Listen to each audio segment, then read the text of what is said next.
Assalamualaikum warahmatullahi wabarakatuh. Nama saya Niputu Putri. Saya akan menjelaskan tentang rasio keuangan. Pengertian rasio keuangan. Rasio keuangan merupakan suatu perhitungan rasio dengan menggunakan laporan keuangan yang dapat berfungsi sebagai alat ukur dalam menilai kinerja perusahaan. Rasio keuangan terdiri atas 4. Yang pertama, rasio likuiditas. Rasio likuiditas adalah rasio yang menggambarkan kemampuan perusahaan untuk melunasi semua kewajiban yang harus segera dipenuhi atau utang jangka pendeknya. Ada 2 jenis rasio likuiditas jangka pendek yang sering digunakan. Yang pertama, current ratio, di mana rumusnya current ratio sama dengan aktiva lancar dibagi utang lancar dikali 100%. Yang kedua, quick ratio, di mana rumusnya aktiva lancar dikurang persediaan dibagi utang lancar dikali 100%. Nah, contohnya dapat dilihat pada materi yang saya bagikan. Jika diketahui data dalam neraca sebagai berikut. Yang pertama ada kas, piutang dagang, piutang lain-lain, persediaan, perlengkapan, utang dagang, utang bank, utang lain-lain. Maka hitunglah rasio keuangan likuiditas perusahaan tersebut dengan menurut rasio lancar dan rasio cepat. Maka penyelesaiannya itu untuk mencari aktiva lancarnya, kas tambah piutang dagang tambah piutang lain-lain tambah persediaan tambah perlengkapan usaha. Nah, dilihat dari sini, kasnya 50, piutang dagangnya 100, utang lain-lain 2 juta, persediaan 50 juta, perlengkapan 5 juta. Maka hasilnya itu 232 juta. Untuk mencari utang lancarnya 20 juta tambah 10 juta tambah 15 juta, maka hasilnya 45 juta. Jadi rasio lancarnya itu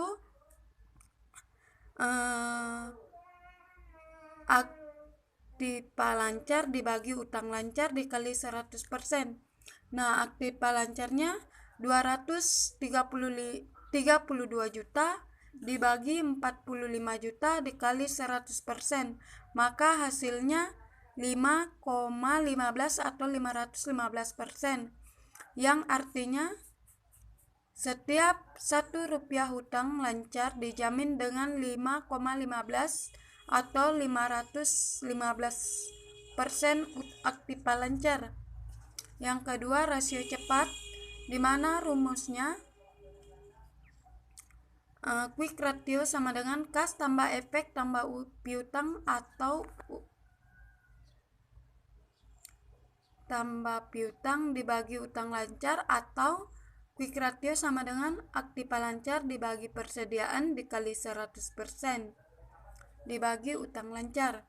Nah, di sini aktiva lancarnya 232 juta, persediaannya 75 juta, utang lancarnya 45 juta, maka hasilnya itu 157 juta. Kenapa 157 juta? Karena 232 juta dikurang 75 juta, maka hasilnya itu 157 juta dibagi 45 juta dikali 100%, maka hasilnya 3,48 atau 348%. Artinya kemampuan perusahaan memenuhi kewajiban lancar dengan aktiva adalah setiap 1 rupiah hutang lancar dibayar dengan 3,48 atau 348% aktiva lancar yang liquid. Yang kedua, rasio solvabilitas. Nah, rasio solvabilitas adalah rasio yang menunjukkan kemampuan perusahaan dalam memenuhi segala kewajibannya baik jangka pendek maupun jangka panjang apabila perusahaan dilikuidasi. Nah, ada beberapa macam rasio solvabilitas yang biasa digunakan.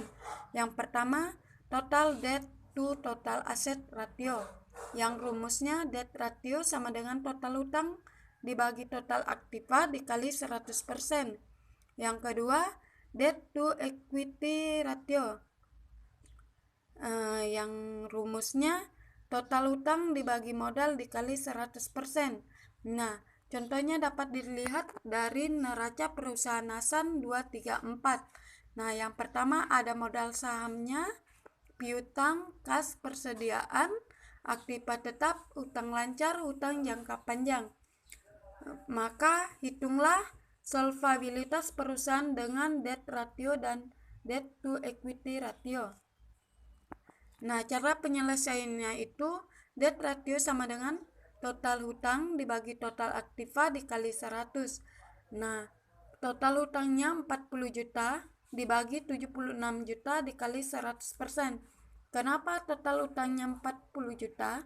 Karena hutang lancarnya 10 juta terus ditambah hutang jangka panjangnya 30 juta, maka hasilnya itu 40 juta. 40 juta dibagi 76 juta dikali 100%, hasilnya itu 0,53 atau 53%. Jadi setiap rupiah aktiva digunakan untuk meminjam jadi setiap 0,53 rupiah aktiva digunakan untuk meminjam hutang. Yang kedua, debt to equity ratio sama dengan total hutang dibagi modal dikali 100%. Nah, total hutangnya tadi sudah kita ketahui 40 juta. Modal awalnya itu 36 juta. 36 juta dikali 100%, maka hasilnya itu 1,11 atau 111%. Jadi setiap 1,11 rupiah adalah rasio hutang dengan modal sendiri. Yang ketiga, rasio profitabilitas. Nah, rasio profitabilitas ini adalah rasio yang digunakan untuk mengukur kemampuan suatu perusahaan dalam mendapatkan laba. Nah, ada beberapa cara untuk mengukuran rasio rentabilitas yang digunakan. Yang pertama, gross profit margin. Rumusnya itu laba kotor dibagi penjualan bersih dikali 100%. Yang kedua, net profit margin, laba bersih setelah pajak dibagi penjualan bersih dikali 100%. Yang ketiga, rate on investment atau ROI, laba atas investasi dibagi investasi awal dikali 100%. Yang keempat, ROA sama dengan laba bersih dibagi total aset dikali 100%. Nah, contohnya dapat dilihat pada PT Mengah Sejahtera. Nah, laba kotornya 48 juta, total pendapatan perusahaannya 55 juta, maka gross profit margin perusahaan PT Sejahtera adalah 48 juta dibagi 55 juta kali 100%, maka hasilnya 87%. Yang kedua,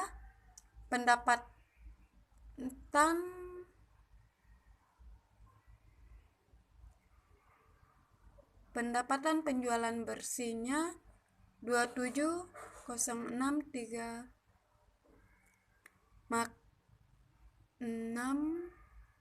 laba bersihnya itu 2.064.650 juta. Berapa margin dari laba bersihnya? margin laba bersih sama dengan laba bersih setelah pajak dibagi pendapatan penjualan bersih. Nah, laba bersihnya setelah pajak itu 27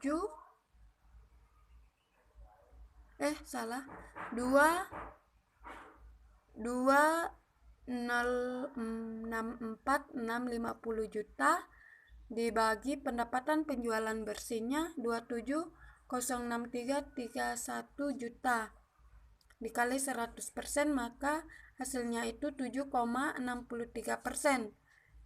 Yang ketiga, pada perusahaan baju bersama melakukan investasi sebesar 500 juta kepada sebuah usaha penjualan produk kendaraan. Perusahaan maju bersama ternyata mendapatkan penjualan sebesar 1000 unit kendaraan, dan dari penjualan tersebut perusahaan mendapatkan keuntungan sebesar 600 juta. Maka diketahui keuntungan atau labanya sebesar 100 juta.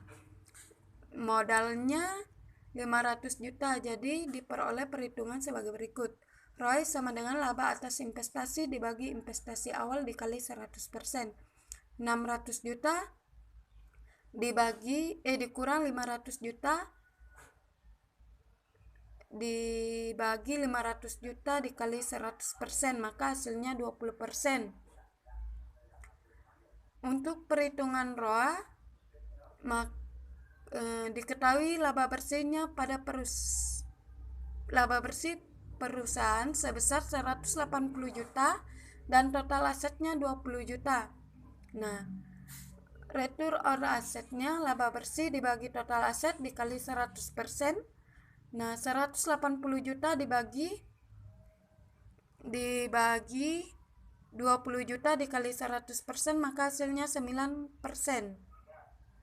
Yang keempat, rasio aktivitas. Nah, rasio ini melihat pada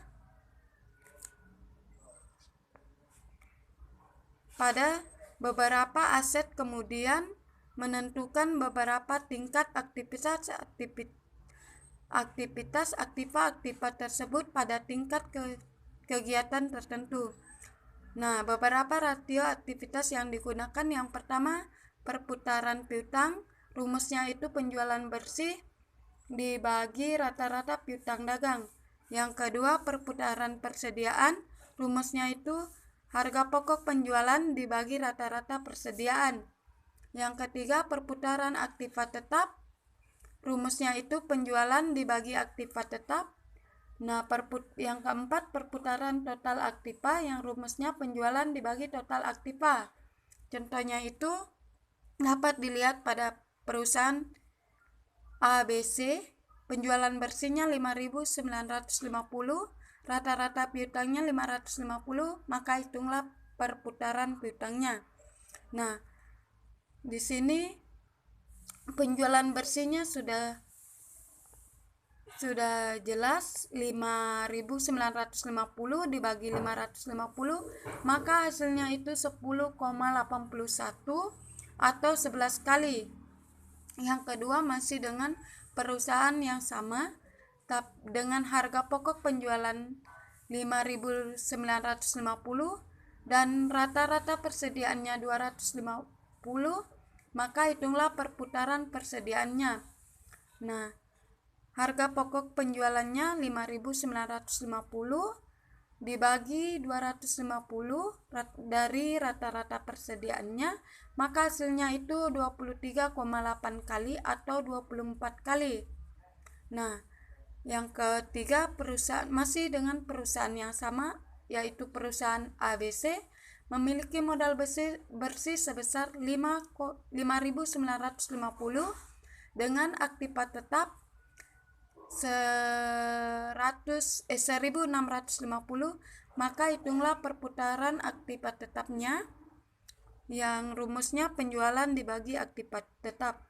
Maka 5.950 dibagi 164, maka hasilnya itu 3,62 kali atau 4 kali. Perusahaan ABC memiliki penjualan 5.950 dan total aktiva 2.400, maka hitunglah perputaran total aktiva. Nah, di sini perputaran total aktivanya, rumusnya penjualan dibagi total aktiva sama dengan 5.950 dibagi 2.400 sama dengan 2,47 kali atau 2,5 kali. Sekian dari saya. Assalamualaikum warahmatullahi wabarakatuh dan terima kasih.